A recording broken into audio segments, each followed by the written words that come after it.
So let's learn about how to add two vectors. This is called as law of addition of vectors.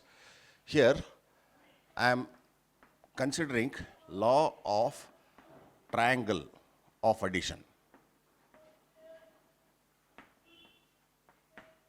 What is the statement?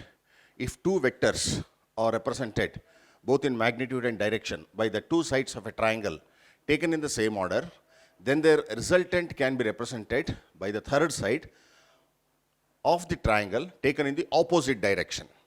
See, this is same direction. I am completing the circle in the same direction.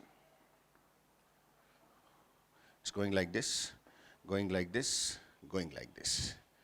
There are two sides here. Now the third side should not be in the same direction, it should be in the opposite direction. So let me just show it vectorially. AB is a vector. This is the direction.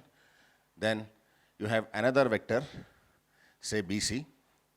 Now take this vector and place it over here so that the initial point of B coincides with terminal point of vector AB, and this is vector C. Now they are in the same direction, you can see that. Now the third side should be in the opposite direction. It should not be like this. Now it becomes the same direction. So the third side is in the opposite direction. So I can now write according to this statement, vector AC is vector AB plus vector BC.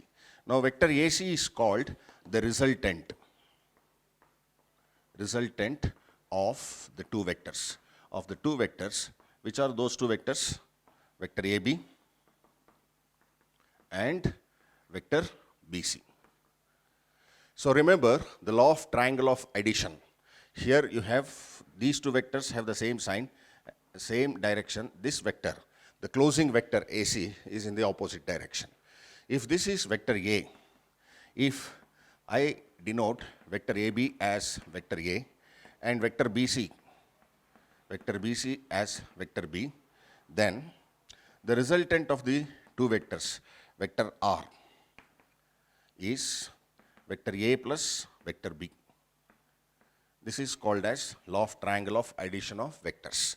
So the thing is, two sides of the triangle are in the same direction, the third side is represented in the opposite direction. That is what this statement means. If two vectors are represented both in magnitude and direction by two sides of a triangle taken in same order, then the resultant can be represented by the third side of the triangle taken in the opposite direction.